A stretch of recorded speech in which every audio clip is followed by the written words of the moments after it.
प्यारे बच्चों, आप सभी का फिर से YouTube चैनल पर स्वागत है। आशा करता हूँ कि आप स्वस्थ होंगे इस महामारी के दौर में और बड़ी सावधानी से आपको चलना है। अगर कहीं भीड़ भाड़ वाले इलाके में आप कहीं भी आप प्रवेश कर रहे हैं तो कोविड के नियमों का आप सदैव पालन करें। 2 गज की दूरी, मास्क है ज़रूरी। ठीक है बेटा, मेरा अपना परिचय पहले ही आपको बता दिया था बेटा। मैं शैलेंद्र कुमार अवस्थी ज्योग्राफी के लिए आपके लिए यहाँ अवेलेबल हूँ। साथ में बेटा मैंने आपको उस दिन ये भी बताया था, जो अपना बैक में एक वीडियो निकाला था अपन ने, उसमें मैंने आपको ये भी बताया था कि भूगोल का एक लगभग पूरा सामान्य परिचय के बारे में मैंने आपको बताया था। भूगोल की सामान्य परिचय के बाद में मैंने आपको बताया था बेटा आपकी 12th क्लास ज्योग्राफी के अंदर आपके लिए 2 बुक्स चली हुई हैं, जिसमें से पहली वाली बुक्स का नाम मानव भूगोल के मूल सिद्धांत और जो आपकी दूसरी वाली बुक है उसका नाम है भारत के लोग एवं अर्थव्यवस्था। ठीक है, तो हम यहाँ आज पहला जो अपना चैप्टर है सेकंड बुक के अंदर भारत के लोग एवं अर्थव्यवस्था, इस वाली बुक के अंदर जो पहला चैप्टर है अपना, ठीक है, इसका नाम मैंने आपको पहले ही बताया था, पिछली वीडियो में मैंने आपको बताया था। चैप्टर का नाम है भारत की जनसंख्या, जनसंख्या घनत्व, जनसंख्या वितरण, इसके अलावा जनसंख्या वृद्धि और साथ में साथ जनसंख्या संगठन।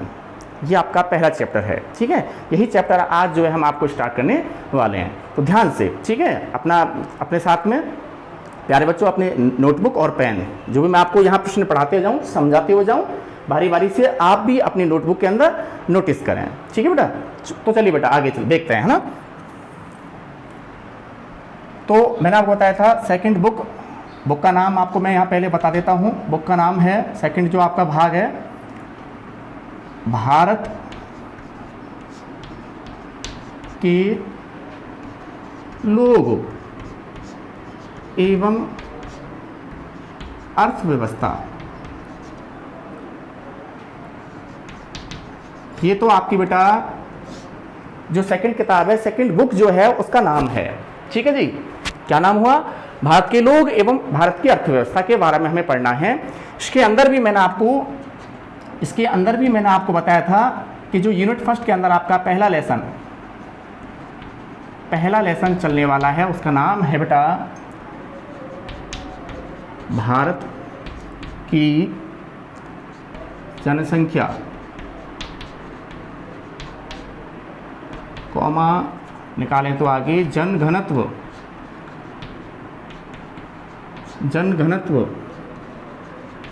वृद्धि एवं संगठन। ये चैप्टर का नाम है, ध्यान दीजिएगा ना। सेकंड ज्योग्राफी के अंदर आपका जो पहला चैप्टर है भारत की जनसंख्या, भारत का जनघनत्व, वृद्धि एवं संगठन। जी, तो देखिए बेटा, लेसन स्टार्ट करने से पहले मैं आपको बता देता हूं, पूरा लेसन जो है आधारित है जनसंख्या पर, पूरा लेसन कंप्लीट। ठीक है, जो भी टॉपिक आप जो भी प्रश्न पढ़ोगे भारत की जनसंख्या के संदर्भ में ही पढ़ोगे। ठीक है सर, तो जब हम ये लेसन स्टार्ट करने जा रहे हैं तो सबसे पहला जो हमारा कंपलसरी प्रश्न बनेगा, है ना, वो जरूरी प्रश्न है, क्योंकि हमें जानना बहुत जरूरी है कि यहाँ लेसन के अंदर कहीं ना कहीं आया हुआ है जनसंख्या। क्या आया हुआ है?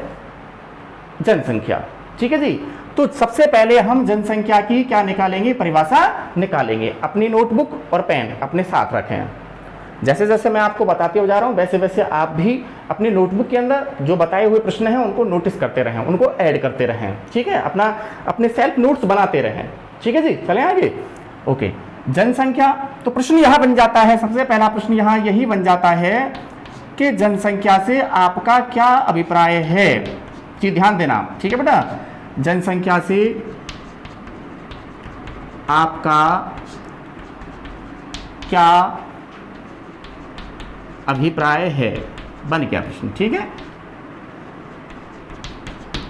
तो जनसंख्या का मतलब क्या होता है प्यारे बच्चों, ध्यान देना। ठीक है, तो जनसंख्या से आपका क्या अभिप्राय है, तो जनसंख्या का मतलब क्या होता है कि किसी निश्चित भूभाग में निवास करने वाले लोगों की संख्या को जनसंख्या कहा जाता है। ठीक है जी, जैसा कि मैं आपको बताऊं कि सपोज कीजिए कि ये हमारे पास में एक निश्चित भूभाग है। क्या है बेटा? निश्चित भूभाग। ठीक है, ये हमारे पास में क्या है? निश्चित भूभाग, और इस निश्चित भूभाग में निवास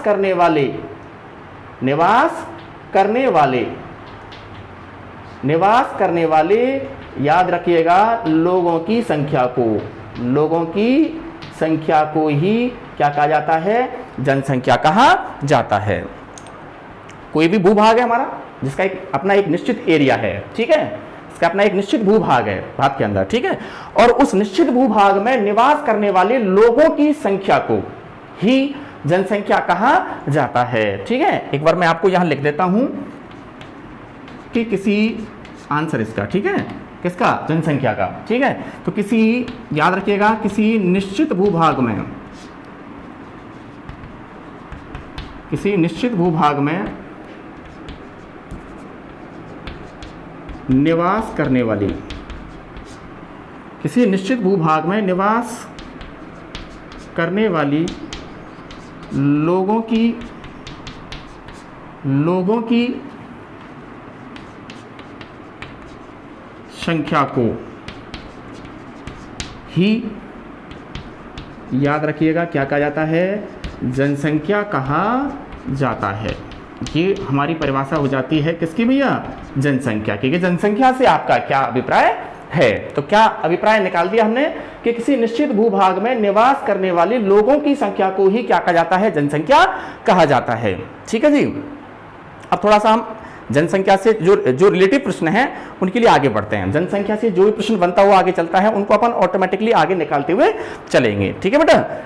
तो यहां जैसे जनसंख्या से अभिप्राय हमने निकाल दिया, जनसंख्या का मतलब ये होता है। दूसरी बात ये आ जाती है कि जनसंख्या कौन सी सूची का विषय है, जनसंख्या किस सूची का विषय है। जैसे कि आप पढ़ते होंगे पॉलिटिकल साइंस के अंदर, ठीक है, संविधान में शक्तियों का बंटवारा किया गया है, संघ सूची, राज्य सूची और संवर्ती सूची। इन सूचियों में विषयों को बांटा गया है, विषयों को रखा गया है, अलग अलग विषयों को इनके अंदर रखा गया है, ठीक है बेटा।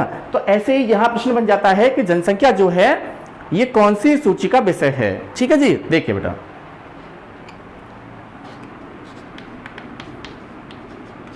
जनसंख्या किस सूची का विषय है, पूछ लिया जाए, जनसंख्या किस सूची का विषय है, ठीक है। तो यहां आपको आंसर निकालना है संघ सूची। कौन सी सूची का विषय है, संघ सूची, ठीक है। तो जनसंख्या कौन सी सूची का विषय हो गया, संघ सूची का विषय है, ठीक है। अब देश के अंदर आंकड़े निकाले जाते हैं, आंकड़े जनगणना के माध्यम से निकाले जाते हैं, जनगणना कराई जाती है, और जनगणना कराई जाती है हमारे देश के अंदर गृह मंत्रालय के द्वारा। किसके द्वारा, गृह मंत्रालय के द्वारा जनगणना, ठीक है। और जनगणना जो है प्रति कितने वर्ष के अंतराल से की जाती है, ये समय भी याद रखना, 10 वर्ष के अंतराल से जो है भारत के अंदर जनगणना की जाती है। तो जनगणना प्रति 10 वर्ष के अंतराल से की जाती है, ठीक है। इसके अलावा मैंने आपको एक प्रश्न बताया, क्या बताया कि जनगणना जो है कौन से मंत्रालय के द्वारा कराई जाती है। तो जनगणना जो है याद रखिएगा गृह मंत्रालय के द्वारा कराई जाती है। तो ये दोनों प्रश्न भी मैं आपको यहां ऐड कर देता हूं, ठीक है जी, स्क्रीन पर देखना बेटा। तो जनसंख्या किस सूची का विषय है, संघ सूची का विषय है, ठीक है जी। चलें आगे, ओके, देखना बेटा। इसके अलावा आगे हमारा प्रश्न बनेगा, मैंने बताया था आपको कि जनगणना प्रति कितने वर्ष के अंतराल से की जाती है, कितने वर्ष के अंतराल से की जाती है। तो इसका आंसर भी मैं आपको यहां लिख देता हूं, बराबर आ जाएगा 10 वर्ष। कितना आ जाएगा, 10 वर्ष, ठीक है। तो जनगणना जो है प्रति कितने वर्ष के अंतराल से की जाती है, 10 वर्ष के अंतराल से की जाती है। चलें आगे, ठीक है जी। इसके बाद आगे देखना, प्रश्न बताया मैंने आपको कि जनगणना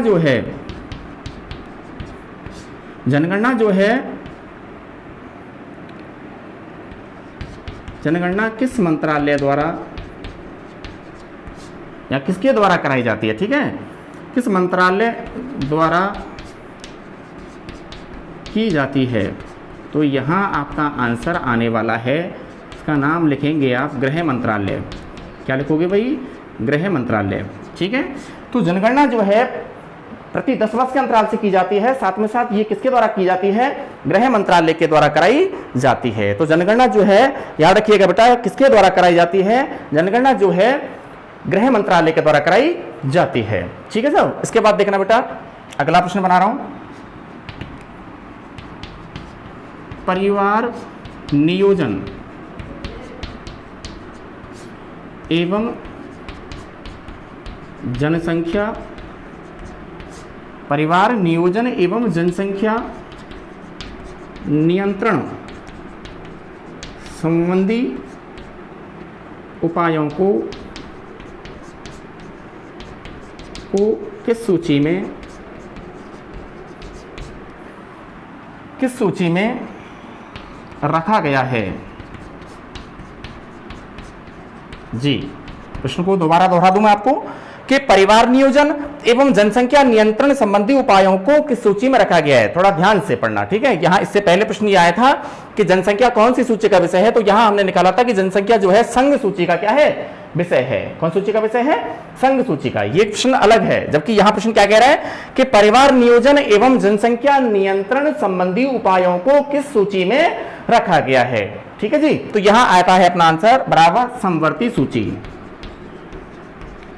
सूची का नाम निकाल देना यहां पे कि परिवार नियोजन और जनसंख्या नियंत्रण संबंधी उपायों को बराबर कहां रखा गया है, समवर्ती सूची के अंदर रखा गया है।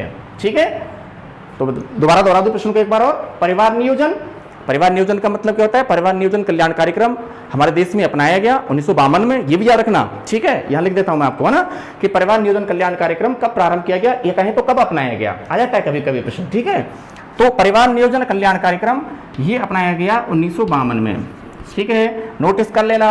मैं फिर दोबारा से दोहरा रहा हूं प्रश्न कि परिवार नियोजन कल्याण कार्यक्रम को कब प्रारंभ किया गया, सन 1952 में। ठीक है, और परिवार नियोजन कल्याण कार्यक्रम का उद्देश्य क्या होता है कि इसके अंदर कहें तो एक जनमंगल जोड़े बनाए जाते हैं। क्या बनाए जाते हैं, जनमंगल जोड़े बनाए जाते हैं, जो गांव गांव में परिवार के आकार को सीमित रखने का लगातार कहें तो कार्य करते हैं। समझ में आ गया। शिक्षितों को और भी क्या देते हैं, सलाह देते हैं कि परिवार के आकार को लगातार कैसा रखा जाए, सीमित रखा जाए। ठीक है, तो यहां परिवार नियोजन कार्यक्रम और कहते हैं आगे जनसंख्या नियंत्रण संबंधी उपायों को कौन सी सूची के अंदर रखा गया है, तो आंसर हमारा निकल के आ जाता है, क्या आ जाता है, समवर्ती सूची। इसके अलावा मैंने आपको एक प्रश्न और यहां जोड़ते हुए बताया, क्या बताया कि परिवार नियोजन कार्यक्रम को बराबर कब प्रारंभ किया गया, तो यहां आपका आंसर आने वाला है 1952 में। कहा जाए वही 1952 में। ठीक है, देखो यहां तक जो आपको अभी निकाला है एक बार दोबारा और रिपीट कर लेते हैं अपन। ठीक है बेटा, तो क्या बताया मैंने आपको, लेसन फर्स्ट भारत की जनसंख्या हमें पढ़नी है, जनगणत भारत का, जनसंख्या वृद्धि और साथ में जनसंख्या संगठन। ठीक है जी, इसके बाद में हमारा सबसे पहला प्रश्न यही था कि जनसंख्या पढ़ रहे हैं तो जनसंख्या से हमारा क्या अभिप्राय है, समझ में आ गया।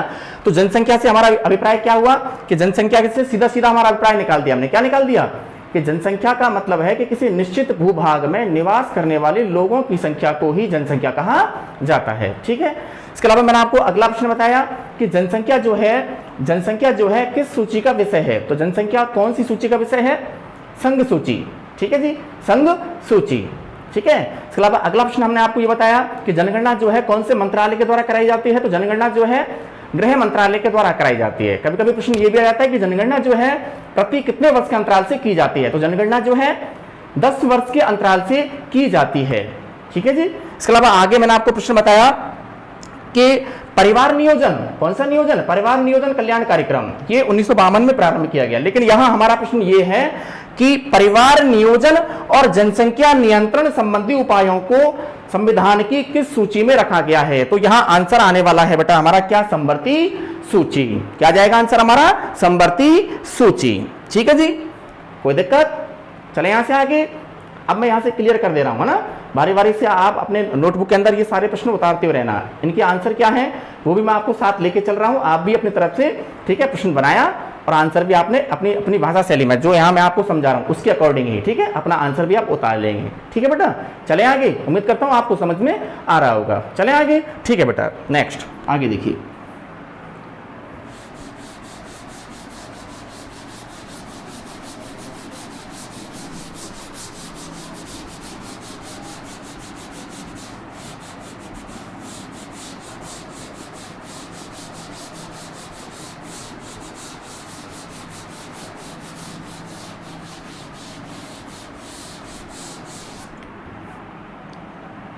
देखिए बेटा अगला प्रश्न, ठीक है, तो प्रश्न अगला बन के आता है और कई बार बोर्ड के अंदर आया हुआ है प्रश्न, ये ध्यान दीजिएगा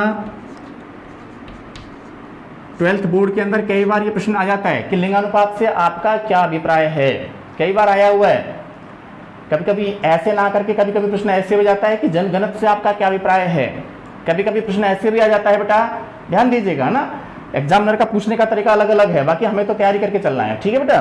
तो लिंगानुपात से आपका क्या अभिप्राय है, ऐसे ही प्रश्न बन जाता है कि जनघनत्व से आपका क्या अभिप्राय है, ठीक है जी। ऐसे ही प्रश्न कभी कभी बन जाता है कि लिंगानुपात ज्ञात करने का क्या बतलाइए, सूत्र बतलाइए, बन गया प्रश्न। ऐसे ही प्रश्न बन जाता है कि जनघनत्व ज्ञात करने का भी क्या बतलाइए, सूत्र बतलाइए, ठीक है, आ जाता है। और जनघनत्व को लेके तो कभी कभी मैथमेटिक टाइप से भी प्रश्न आ जाता है, यानी कि गणितीय प्रश्न बन के आ जाता है, ठीक है, जिसमें क्या होता है कि आपको कोई भी प्रदेश, जैसे ए प्रदेश का आपको क्या दे देगा, जनघनत्व, और ए प्रदेश का आपको दे देगा जनसंख्या, फिर लास्ट में आपसे कहेगा कि ए प्रदेश का बराबर क्या ज्ञात कीजिए, जनघनत्व ज्ञात कीजिए। बताऊंगा मैं, बारी बारी से चलेंगे अपन आगे ना, मैं तो वैसे नॉर्मल बता रहा था आपको, ठीक है।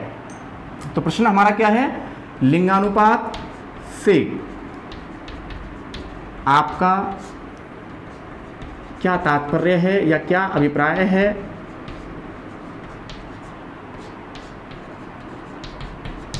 ठीक है जी। तो लिंगानुपात की परिभाषा आप छोटी छोटी क्लासों से पढ़ते हुए आ रहे हैं, ठीक है, 10th में भी आपने पढ़ा होगा, ठीक है जी। मानव संसाधन वाला लेसन था, उसके अंदर जनसंख्या वाले ये जो टॉपिक हैं ऑलरेडी आ चुके हैं आपके पास, ठीक है बेटा। तो लिंगानुपात का मतलब होता है कि प्रति 1000 पुरुषों पर पाई जाने वाली महिलाओं की संख्या को ही लिंगानुपात कहा जाता है। दोबारा रिपीट कर दूं, ठीक है बेटा, कि प्रति 1000 पुरुषों पर पाई जाने वाली महिलाओं की संख्या को ही लिंगानुपात कहा जाता है, ठीक है। देखिए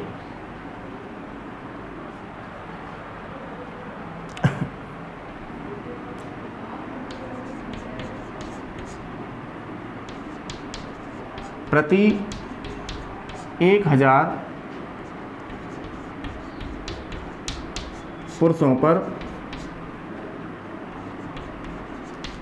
पाई जाने वाली महिलाओं की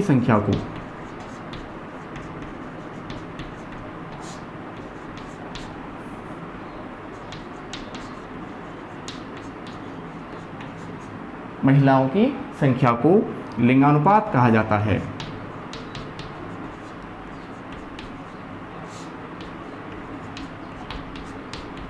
याद रखिएगा, ये जो आपका 12th क्लास के लिए जो ये आपका चैप्टर चला हुआ है, आगे जहाँ भी आप कंपटीशन के लिए जाओगे, ठीक है, जीके के लिए ये चैप्टर बड़ा इंपॉर्टेंट है।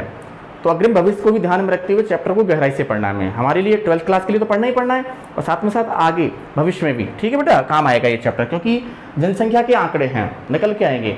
कहीं आपको 2011 का भी आंकड़ा पढ़ने को मिलेगा। इसके अलावा कहीं ना कहीं आपको 2001 के अंदर भी क्या रहा, लिंगानुपात क्या रहा, जनघनत्व क्या रहा, समझ में आ गया। यानी कि 2001 और 2011 दोनों के ही आपको आंकड़े साथ में लेकर चलने हैं, ठीक है। जैसे मैं एक छोटा सा एग्जांपल बताऊं बेटा आपको कि भारत का लिंगानुपात बतलाइए, नॉर्मल प्रश्न है, लेकिन मैं इसी प्रश्न को अगर दूसरे टाइप से बनाऊं, जैसे कहा मैंने कि भारत का 2001 व 2011 के अनुसार क्या बतलाइए, लिंगानुपात बतलाइए, ठीक है, बता रहा हूं मैं आपको, नॉर्मल है ना।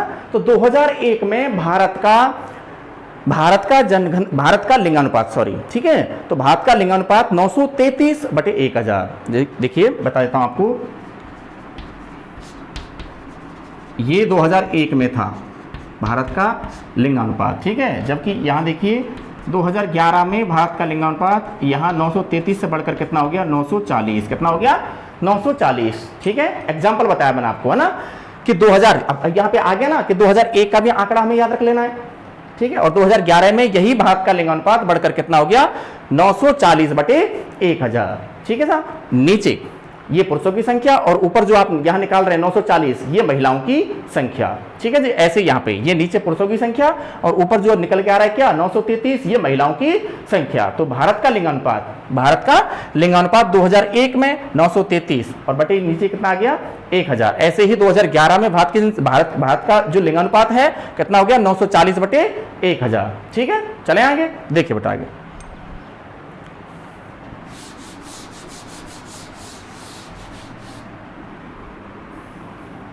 जी। तो लिंगानुपात से आपका क्या अभिप्राय है? प्रति 1000 पुरुषों पर पाई जाने वाली महिलाओं की संख्या को ही क्या कहा जाता है? लिंगानुपात कहा जाता है। क्लियर हुई परिभाषा? चलें बेटा आगे। ठीक है, तो आगे देखना बेटा, यहां अगला प्रश्न हमारा बन जाता है, ध्यान दीजिएगा कि लिंगानुपात ज्ञात करने का, लिंगानुपात ज्ञात करने का, लिंगानुपात ज्ञात करने का बराबर क्या बतलाइए बेटा? सूत्र बतलाइए। लिंगानुपात ज्ञात करने का सूत्र बतलाइए। तो लिंगानुपात ज्ञात करने का दो टाइप से सूत्र निकल के आता है। एक तो बनता है अनुकूल सूत्र, लिंगानुपात ज्ञात करने का अनुकूल सूत्र, और एक लिंगानुपात ज्ञात करने का प्रतिकूल सूत्र। ठीक है, अनुकूल सूत्र बराबर क्या होता है? हमें तो एक ही याद रख लेना है सीधा सीधा। ठीक है, अनुकूल और प्रतिकूल हमें थोड़ा विवाद में नहीं पढ़ना है। ठीक है बेटा, तो सीधा ही निकालेंगे लिंगानुपात ज्ञात करने का सूत्र। लिंगानुपात ज्ञात करने का सूत्र बराबर इधर निकाल देना, स्त्रियों की संख्या, स्त्रियों की संख्या बटे पुरुषों की संख्या।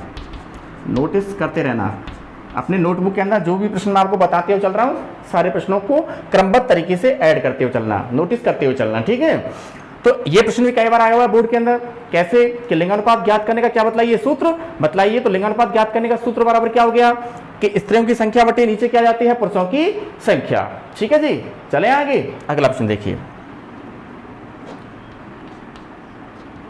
2001 व 2011 के अनुसार भारत का क्या बतलाइए? भारत का लिंगानुपात बतलाइए। –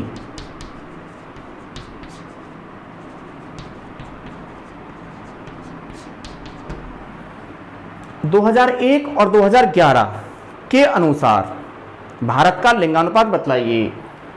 हालांकि यहां ये 2001 का हमारा जनगणना वर्ष है, 2001 के बाद में जो अगली जनगणना होती है 2011 में। ठीक है जी, क्योंकि मैंने आपको पहले बता दिया। ठीक है, जनगणना जो है प्रति कितने वर्ष के अंतराल से की जाती है? 10 वर्ष के अंतराल से की जाती है। ठीक है, तो 2011 से पहले जो हमारे पास में जनगणना रही है कौन सी है? 2001 से। और हमारे पास में जो नवीनतम जनगणना के आंकड़े हैं वो कहां से निकल के आएंगे? अब 2011 से। कहां से निकल के आएंगे? 2011 से। ठीक है बेटा, देखना आगे। तो मैं यहां लिख देता हूं आपको 2001 के अनुसार, किसके अनुसार? 2001 के अनुसार भारत का लिंगानुपात,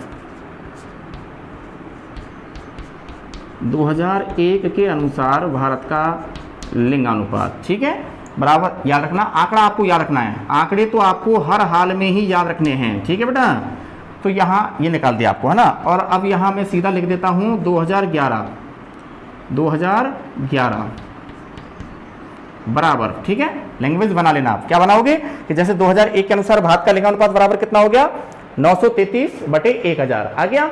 ऐसे ही अब नीचे, क्योंकि हमारे पास में नवीनतम जनगणना कहां से है? 2011 से, तो इसलिए 2011 में भारत का लिंगानुपात क्या है? ठीक है, यानी कि 933 से घटा है या आगे बढ़कर आया है। ठीक है, देखिए तो 2011 में या 2011 के अनुसार भारत का लिंगानुपात जो है मैं यहां निकाल लेता हूं, इसी के नीचे 940 बटे कितना आ जाएगा? 1000। कितना आ गया? 1000। तो इसका मतलब 2001 में भारत का लिंगानुपात याद रखना है आपको, हर हाल में आपको याद रखना है। आंकड़े हैं, आपको तनिक भी मिस्टेक नहीं करनी है। समझ में आ गया? आपको बिल्कुल एकदम करेक्ट याद रखना है कि यहाँ क्या पूछा जा रहा है और वही आंकड़ा आपको निकाल के लाना है। समझ में आ गया? आप 2011 का ही लेकर चल सकते हो, लेकिन थोड़ा सा एक पीछे अपन देखें तो 2001 का आंकड़ा भी साथ में लेके चलें तो बेस्ट है। समझ में आ गया? अति उत्तम है मेरा कहने का मतलब। समझ में आ गया?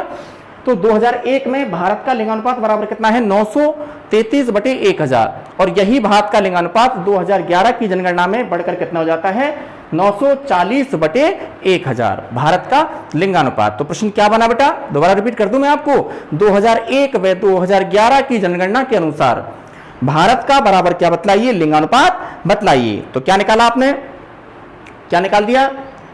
2001 में कितना हो गया? 933 और बटे नीचे कितना आ गया? 1000 आ गया भैया। ऐसे ही 2011 की जनगणना के अनुसार यही भारत का लिंगानुपात बढ़कर कितना हो गया? 933 से बढ़कर कितना हो गया? 940। कितना हो गया? 40। ठीक है, तो यहां दोबारा रिपीट कर देता हूं बेटा आपको कि लिंगानुपात से आपका क्या अभिप्राय है, लिंगानुपात से आपका क्या अभिप्राय है। ठीक है, तो लिंगानुपात से हमारा क्या अभिप्राय निकला कि प्रति 1000 पुरुषों पर पाई जाने वाली महिलाओं की संख्या को ही लिंगानुपात कहा जाता है। लिंगानुपात ज्ञात करने का सूत्र बताइए। मैंने कहा था आपको दो टाइप से निकाला जाता है, अनुकूल सूत्र, लिंगानुपात ज्ञात करने का अनुकूल सूत्र और लिंगानुपात ज्ञात करने का प्रतिकूल सूत्र। ठीक है, तो लिंगानुपात ज्ञात करने का अनुकूल सूत्र के बारे में बात करें तो यह रहता है जो हमने नॉर्मल निकाला है कि लिंगानुपात ज्ञात करने का सूत्र क्या है। ठीक है, तो ऐसे अगर मैं आपको यहां यूं कह दूं कि लिंगानुपात ज्ञात करने का अनुकूल सूत्र क्या है, तो यही पोजीशन आएगी, है ना, स्त्रियों की संख्या ऊपर और नीचे किसकी आ जाएगी, पुरुषों की संख्या। अगर मैं यहां आपको यूं कहूं कि इसी सूत्र को हमें ऐसे कहना है कि लिंगानुपात ज्ञात करने का बराबर कौन सा बनाना है, प्रतिकूल सूत्र। कौन सा बनाना है भैया, प्रतिकूल सूत्र। ठीक है, तो यहां पुरुषों की संख्या को हम ऊपर ले जाएंगे और स्त्रियों की संख्या जो ऊपर लिखी हुई है उसे नीचे ले आएंगे, है ना। तो प्रतिकूल सूत्र में क्या जाता है, पुरुषों की संख्या को ऊपर, समझ में आ गया, प्रतिकूल सूत्र में, और नीचे ले आएंगे अपन किसकी संख्या को, स्त्रियों की संख्या को। ठीक है साहब, ऐसे हो जाता है ये लिंगानुपात ज्ञात करने का कौन सा सूत्र, प्रतिकूल सूत्र। चले आगे मैंने आपको प्रश्न बनाया था बेटा कि 2001 व 2011 की जनगणना के अनुसार भारत का क्या बतलाइए, लिंगानुपात बतलाइए। तो 2001 के अनुसार भारत का लिंगानुपात बराबर 933 बटे कितना हो गया, 1000। कितना हो गया भैया, 1000। क्लियर, और यही भारत का लिंगानुपात, आगे ध्यान दीजिएगा ना, यही भारत का लिंगानुपात 2011 में बढ़कर बराबर कितना हो गया, 940 बटे कितना हो गया, 1000। कितना हो गया भैया, 1000। ठीक है बेटा, क्लियर क्यों, यहां से क्लियर करते हैं। चलें आगे, टॉपिक आगे बढ़ाते हैं। ठीक है बेटा,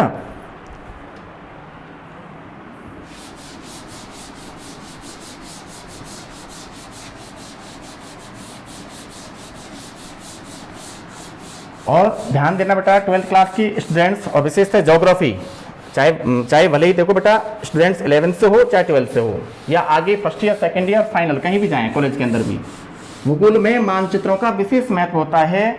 आपको लगे कि बोर्ड के एग्जाम के अंदर कोई भी प्रश्न आया हुआ है जिसके लिए हम अपनी स्वयं की मर्जी से किसी भी प्रश्न को अगर विद मैप अगर हम क्लियर करना चाहें तो आराम से आप बिल्कुल मैप, आप आंसर लिखते समय किसी भी चीज को दर्शाने के लिए, प्रदर्शित करने के लिए आप अपनी तरफ से ऑटोमेटिकली खुद बना करके कॉपी के अंदर आप जो भी चीज दर्शाना चाहते हैं दर्शा सकते हो, और दर्शाना भी चाहिए। भूगोल के विद्यार्थियों को ये सबसे पहले ध्यान देना है। ठीक है बेटा, तो देखिए अगला प्रश्न, अगला प्रश्न है जी हमारा कि लिंगानुपात के बारे में हमने जान ही लिया। ठीक है, अगला प्रश्न बन जाता है हमारा कि जनघनत्व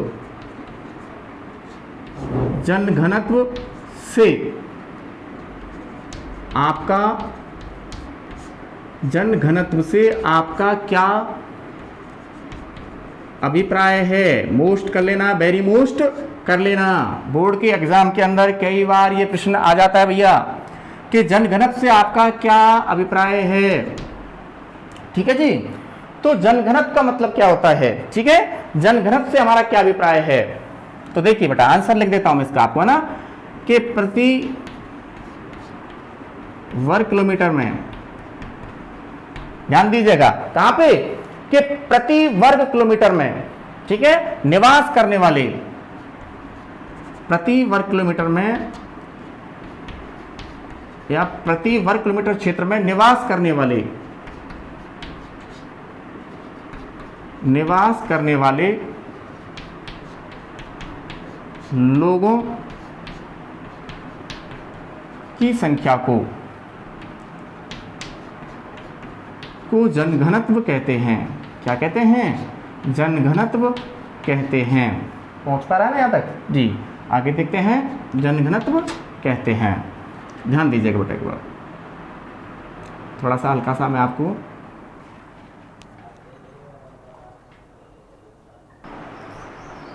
तो बेटा मैं कह रहा था कि मानचित्र का हमें विशेष ध्यान रखना है 12th बोर्ड के अंदर, ज्योग्राफी के अंदर। 11th में भी हो तो आप भी कोई भी टॉपिक जो भी आप सॉल्व कर रहे हैं लिखते समय, तो आप उसके लिए रिलेटिव मानचित्र बना सकते हैं। मानचित्रों का विशेष महत्व होता है बोर्ड के अंदर। सामने एग्जाम में जो आपकी कॉपी चेक कर रहा होगा तो वो भी आपसे प्रभावित होगा कि आप कहीं ना कहीं किन का उपयोग कर रहे हैं, मानचित्रों का उपयोग कर रहे हैं। ठीक है, तो देखिए बेटा मैं थोड़ा सा एक बार मानचित्र बना लेता हूँ। कोई टॉपिक है जो आपको विद मैप में आपको यहाँ से समझाते हुए आगे चलूँगा। ठीक है भाई,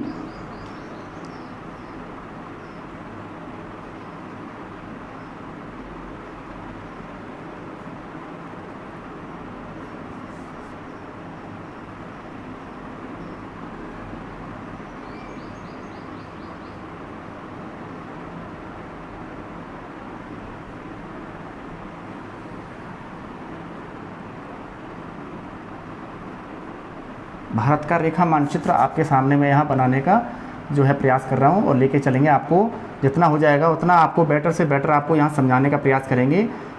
मानचित्र बनाते हुए आपको हर टॉपिक जो है क्लियर करने का क्या करेंगे, प्रयास करेंगे। ठीक है भाई। देखिए, तो हमारा प्रश्न क्या था बेटा कि जनघनत्व से आपका क्या अभिप्राय है। ठीक है, जैसा भी बन गया है ना, थोड़ा केवल समझाने के लिए। ठीक है भाई। तो जनघनत्व से आपका क्या अभिप्राय है, तो प्रति वर्ग किलोमीटर में निवास करने वाले लोगों की संख्या को ही क्या कहा जाता है, जनघनत्व कहा जाता है। ठीक है, आगे देखिए बेटा, जैसा कि आपने प्रश्न बनाया था कि लिंगानुपात ज्ञात करने का क्या बतलाइए, सूत्र बतलाइए, तो ऐसे ही यहां अगला प्रश्न हमारा बनेगा कि जनघनत्व ज्ञात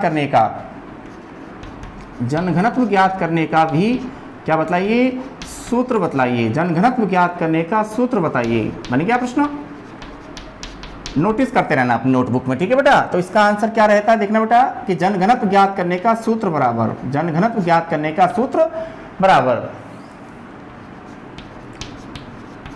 प्रदेश की कुल जनसंख्या, प्रदेश की कुल जनसंख्या, और नीचे यहां लेकर आएंगे अपन प्रदेश का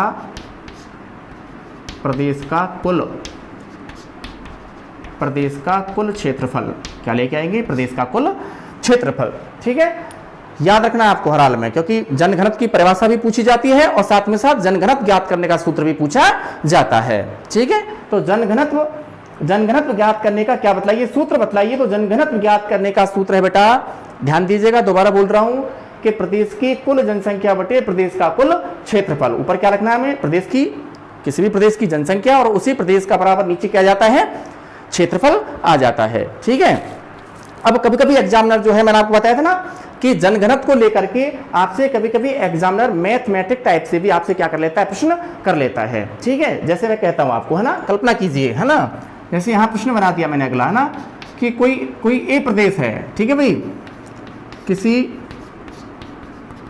ए प्रदेश का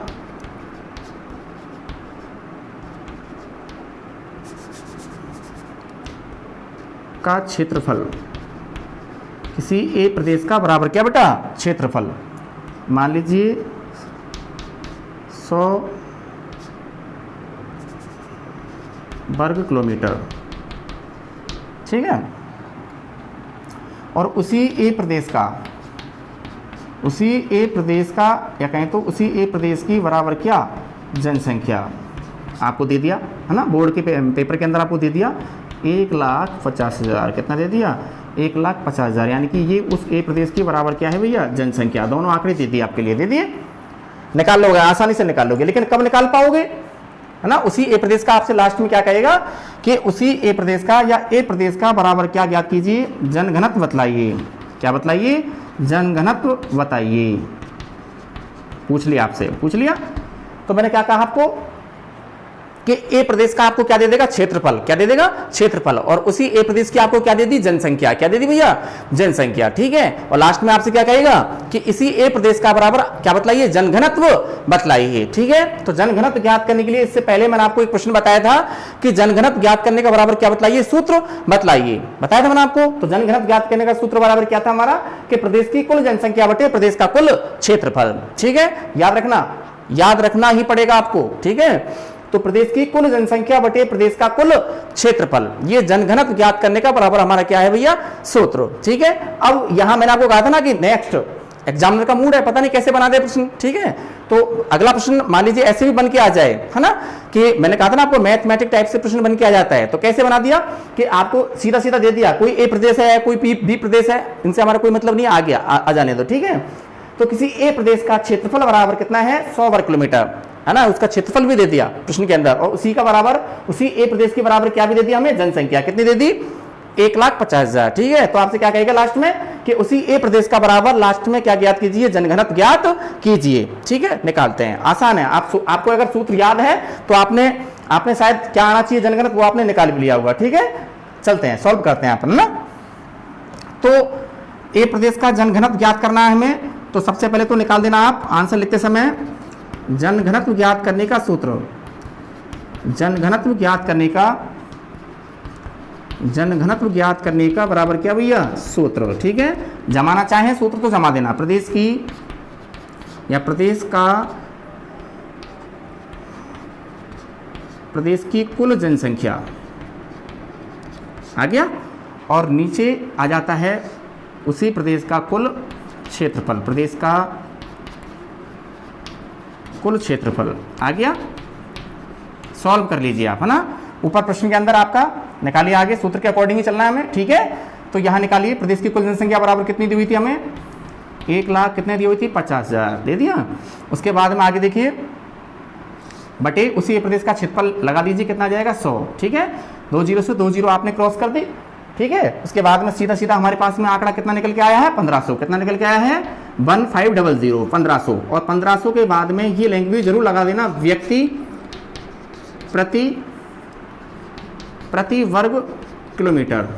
ठीक है, क्या लगा देना, 1500 निकल के आया हमारे पास में आंकड़ा अंत में। ठीक है, तो 1500 और 1500 के बाद में ये लैंग्वेज जोड़ देना। ठीक है, ये भाषा शैली जोड़ देना। क्या जोड़ देना, 1500 व्यक्ति प्रति वर्ग किलोमीटर जोड़ दिया। तो 1500 जो हमारे सामने निकल के आया है, ये ए प्रदेश का बराबर क्या है, जनघनत्व। क्या है भैया, जनघनत्व। ऐसे प्रश्न आता है मैथमेटिक टाइप से, जो आपको सॉल्व कर लेना है, कोई दिक्कत आपको आनी नहीं चाहिए। ठीक है, जनघनत्व ज्ञात करने का आपको क्या मालूम होना चाहिए, सूत्र मालूम होना चाहिए। ठीक है, प्रदेश की कुल जनसंख्या बटे प्रदेश का कुल क्षेत्रफल। ठीक है, तो यहाँ ए प्रदेश का हमने प्रश्न के अकॉर्डिंग ही, है ना, सूत्र लगा दिया, सूत्र जमा दिया, प्रदेश की कुल जनसंख्या बटे प्रदेश का कुल क्षेत्रफल। उसके बाद में हमने ए प्रदेश का क्या निकाल लिया, ऊपर जनसंख्या कितनी आ गई, 1,50,000 सूत्र के अकॉर्डिंग ही। ठीक है, उसके अलावा इसके नीचे क्या लगा दिया हमने, उसी ए प्रदेश का क्षेत्रफल कितना दिया हुआ था, 100 वर्ग किलोमीटर, 100 लगा दिया। 2 0 से 2 0 निकालने के बाद में जो आंकड़ा हमारे पास में आया, कितना आया बेटा, 1500। 1500 क्या हो गया, व्यक्ति प्रति वर्ग किलोमीटर, क्योंकि क्या ज्ञात कर रहे हैं अपन, जनघनत्व ज्ञात कर रहे हैं। जनघनत्व को जो भी आंकड़ा निकल के आए, जनघनत्व के लिए जो भी आंकड़ा निकल कर आए, उसके बाद में हमें क्या लगाना है, व्यक्ति प्रति वर्ग किलोमीटर। ठीक है, तो 1500 जो हमारे पास में निकल के आया बराबर क्या हो गया, उस ए प्रदेश का क्या हो गया, जनघनत्व हो गया। तो लास्ट में लिख देना ए प्रदेश का, कौन से का भैया, ए प्रदेश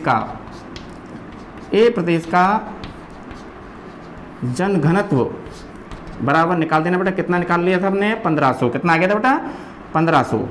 और पीछे लगा देना, क्या लगा देना, व्यक्ति प्रति वर्ग किलोमीटर। कितना लगा दिया, व्यक्ति प्रति वर्ग किलोमीटर।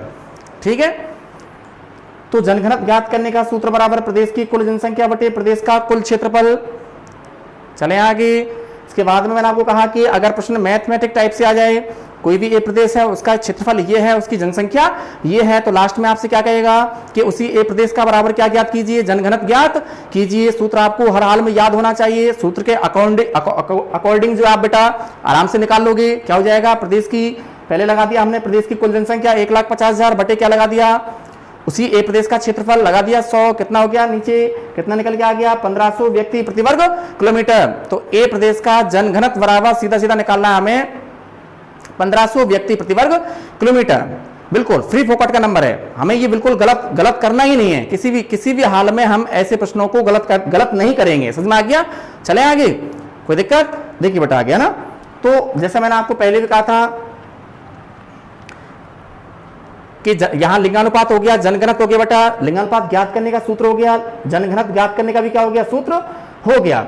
मैंने आपको थोड़े से पहले की अगर क्लास अपन थोड़ा याद करें तो मैंने आपको बताया था कि भारत का लिंगानुपात, क्या बताया था मैंने आपको, भारत का लिंगानुपात 2001 के अनुसार भी और 2011 के अनुसार भी। ठीक है, 2001 में भारत का लिंगानुपात 933 बताया था मैंने आपको, याद करते हुए चलना। ठीक है, इसके अलावा यही भारत का लिंगानुपात 2011 में बढ़कर कितना हो गया, 940 बटे 1000 हो गया। ये तो है भारत का लिंगानुपात कई के अनुसार, 2001 व 2011 की जनगणना के अनुसार। ठीक है, तो यहां से आगे मैं आपको बता रहा हूं बेटा कि 2001 व 2011 की जनगणना के अनुसार यहां कह रहा हूं मैं आपसे कि भारत का बराबर क्या बतलाइए, जनघनत्व बतलाइए। ठीक है, लिंगानुपात नहीं, क्या कह रहा हूं, जनघनत्व बतलाइए। 2001 व 2011 के अनुसार भारत का जनघनत्व बतलाइए। ठीक है जी, चलते हैं आगे, है ना बेटा।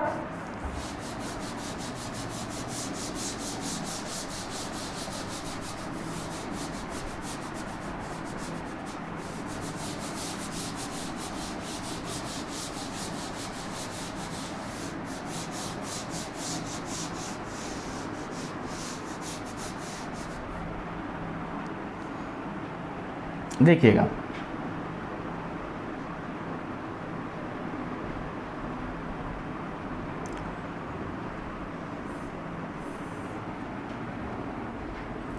प्रश्न बना देता हूं मैं आपको। 2001 व 2011 की जनगणना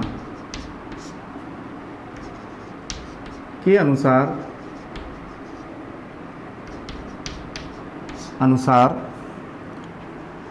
भारत का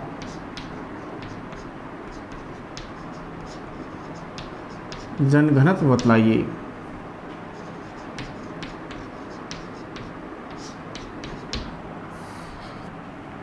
देखिएगा बेटा, सबसे पहले निकाल लेते हैं अपन 2001 के अनुसार। किसके अनुसार भैया? 2001 के अनुसार बराबर भारत का जनघनत्व जो है निकाल देना बेटा। आंकड़ा याद रखना आपको हाल में, ठीक है? 324 व्यक्ति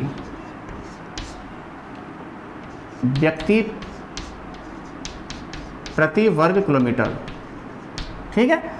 इसके अलावा आगे चलें तो 2011 के अनुसार, किसके अनुसार भैया? 2011 के अनुसार भारत का यही जनघनत्व बढ़कर 382। और मैंने कहा था ना कि आपको जो भी आंकड़ा आप निकाल रहे हैं, काहे के लिए? जनघनत्व के लिए। काहे के लिए? जनघनत्व के लिए। तो आपको लैंग्वेज साथ में जोड़ के चलनी है कि व्यक्ति प्रति वर्ग किलोमीटर, व्यक्ति प्रति वर्ग किलोमीटर। तो क्या आया? 2011 के अनुसार यही भारत का जनघनत्व बढ़कर कितना हो गया? 324 से बढ़कर कितना हो गया? 382 व्यक्ति प्रति वर्ग किलोमीटर। कितना हो गया भैया? 382 व्यक्ति प्रति वर्ग किलोमीटर, ठीक है? मैं दोबारा रिपीट कर देता हूं प्रश्न आपका, ठीक है बेटा? क्या प्रश्न है आपका? कि 2001 में 2011 की जनगणना के अनुसार भारत का बराबर क्या बतलाइए? जनघनत्व बतलाइए। बन गया प्रश्न? तो यहां 2001 में हमारे भारत देश का बेटा जनघनत्व बराबर कितना था? आंकड़ा आपको हर हाल में याद रखना है। कितना था भैया? 324 व्यक्ति प्रति वर्ग किलोमीटर। और यही भारत का जनघनत्व 2011 में बढ़कर कितना हो गया? बताइए। 382 व्यक्ति प्रति वर्ग किलोमीटर, ठीक है? देखिए, जैसा कि ये भारत का मैप हमारे सामने है, ठीक है? इसी वाले प्रश्न को अगर अपन कहाँ मानचित्र में दर्शाना चाहें तो कैसे दर्शाएंगे? जैसे पूरा ये हमारे भारत का मैप हो गया। भारत का याद रखना 2001 में बराबर निकाल देना 2001 में जनघनत्व। क्या भैया? जनघनत्व, है ना? तो यहाँ दर्शा देना कितना हो गया? 324। कितना हो गया भैया? 324 व्यक्ति प्रति वर्ग किलोमीटर, ठीक है? प्रति वर्ग किलोमीटर। और दूसरा भी आंकड़ा निकाल के यहाँ दर्शाना चाहें तो एक दूसरा एरो निकालना भारत की रेखा मानचित्र से, एक दूसरा एरो और निकाल देना। पहले वाले एरो से हमने क्या बता दिया कि 2001 में भारत का जनघनत्व कितना है? 324 व्यक्ति प्रति वर्ग किलोमीटर। दूसरा एरो फिर हमने निकाल दिया, इधर निकाल दिया। इस वाले एरो से हम दिखाएंगे, क्या दिखाएंगे? कि 2011 में भारत का जनघनत्व कितना हो गया, ठीक है? तो 2011 में निकाल देना 382 और लैंग्वेज जोड़ देना। क्या जोड़ोगे? व्यक्ति प्रति वर्ग किलोमीटर। और नीचे कोष्टक में लगा देना किसके अनुसार? 2011 के अनुसार। किसके अनुसार? 2011 के अनुसार। और भारत का जो मानचित्र आपने बनाया हुआ है इसके नीचे लिख देना भारत का जनघनत्व। भारत का जनघनत्व, भारत का जनघनत्व 2001 व 2011 के अनुसार। चलते चलते समय हमें ये चलते चलते ही बना देना है। लगे आपको कि समय है और इस प्रश्न के लिए मानचित्र बना देना चाहिए तो बना देना आपको हल्का सा, ठीक है? तो मानचित्र में हमने क्या दर्शा दिया कि 2001 में हमारे पूरे भारत देश का जनघनत्व कितना था? 324 व्यक्ति प्रति वर्ग किलोमीटर। और यही भारत का जनघनत्व 2001 से बढ़कर 2011 में कितना हो गया? 382 व्यक्ति प्रति वर्ग किलोमीटर। यानी कि भारत के अंदर प्रति वर्ग किलोमीटर में 2011 की जनगणना के अनुसार कितने व्यक्ति निवास करते हैं? 382। कितने भैया? 382। यही 2001 में कितना था? 324 व्यक्ति प्रति वर्ग किलोमीटर। कितना था भैया? 324 व्यक्ति प्रति वर्ग किलोमीटर, ठीक है? आगे समझ में आता है? तो यानी क्या प्रश्न बनाया बेटा आपके लिए अगला कि 2001 व 2011 की जनगणना के अनुसार भारत का बराबर क्या बतलाइए? क्या बतलाइए भैया? जनघनत्व ज्ञात कीजिए। जनघनत्व ज्ञात कीजिए। तो जनगणत में 2001 में भारत का जनघनत्व 324 व्यक्ति प्रति वर्ग किलोमीटर, और यही भारत का जनघनत्व 2011 में बढ़कर कितना हो गया, 382 व्यक्ति प्रति वर्ग किलोमीटर। ये आंकड़े हैं, ठीक है। 2001 में कितना था, 2011 में कितना हो गया, ये आंकड़े आपको हर हाल में ही याद रखने पड़ेंगे। इनमें बिल्कुल भी जो है गड़बड़ी नहीं आनी चाहिए, ठीक है। उल्टा सीधा नहीं होना चाहिए कि पूछ रहे हैं जनघनत्व और लिख रहे हैं आप क्या, लिंगानुपात। नहीं, गलत है, आपका आंसर बिल्कुल क्या हो जाएगा, गलत हो जाएगा। अगर लिंगानुपात पूछा जा रहा है तो लिंगानुपात ही लिखना है, जनघनत्व का कोई भी आंकड़ा हमें वहां नहीं लिखना है, ठीक है, ठीक है। उसके बाद देखना बेटा कि जनसंख्या वाला पूरा आपका चैप्टर है, ठीक है। थोड़ा सा जानकारी हमें यह भी मालूम होनी चाहिए कि भारत के अंदर पहली जनगणना कब हुई, भारत के अंदर पहली जनगणना कब हुई और किसके शासनकाल में हुई, ठीक है। इसके बाद में जो प्रश्न बनेगा बता देता हूं आपको पहले, है ना, आंसर मैं आपको निकालूंगा, लेकिन इससे पहले मैं आपको प्रश्न बता देता हूं, ये प्रश्न आने वाले हैं, ठीक है। तो भारत में पहली जनगणना या भारत में प्रथम जनगणना कब हुई और किसके शासनकाल में हुई, पहला प्रश्न तो यह है। उसके बाद में अगला प्रश्न हमारा क्या है कि भारत में प्रथम, ध्यान से सुनना प्यारे बच्चों, क्या कह रहा हूं मैं कि भारत में प्रथम सुव्यवस्थित, देखो मैंने क्या शब्द लगा दिया है, क्या लगा दिया, सुव्यवस्थित, ठीक है, या क्रमबद्ध तरीके से, ठीक है।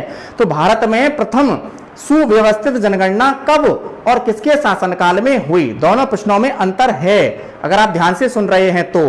पहले मैंने क्या कहा था कि भारत में प्रथम जनगणना कब, प्रथम जनगणना कब और किसके शासनकाल में हुई। इससे नेक्स्ट वाला प्रश्न मैंने क्या बताया आपको कि भारत में प्रथम शब्द लगा दिया था मैंने आपको, क्या, सुव्यवस्थित जनगणना कब और किसके शासनकाल में हुई, ठीक है बेटा। ध्यान दीजिए, इधर देखिए बेटा। तो प्रश्न क्या था हमारा कि भारत में प्रथम जनगणना, भारत में प्रथम जनगणना कब व किसके शासनकाल में हुई। ये दोनों प्रश्न आपको एक बार क्लियर करता हूं, ठीक है बेटा। भारत में प्रथम जनगणना कब और किसके शासनकाल में हुई, याद रखना आपको, है ना। तो देखिए बेटा, इस वाले प्रश्न का आंसर है हमारा कि भारत में प्रथम जनगणना 1872 में है, जी याद रखना सर, ठीक है, 1872 में। और मैंने कहा था आपको किसके शासनकाल में हुई, कोष्टक में लिख देता हूं, लॉर्ड मेयो, आंसर क्या आएगा, लॉर्ड मेयो, ठीक है भैया। तो भारत में प्रथम जनगणना, भारत में प्रथम जनगणना 1872 में लॉर्ड मेयो के शासनकाल में हुई, ये आपको याद रखना है। उसके बाद में मैंने आपको अगला प्रश्न बताया था कि भारत में प्रथम सुव्यवस्थित, भारत में प्रथम सुव्यवस्थित जनगणना, ये भी यही कह रहा है कि कब हुई, ठीक है। ये भी प्रश्न क्या कह रहा है कि कब हुई, और साथ में ये भी कह रहा है कि किसके शासनकाल में हुई, जनगणना कब हुई और साथ में किसके शासनकाल में हुई, ठीक है भैया।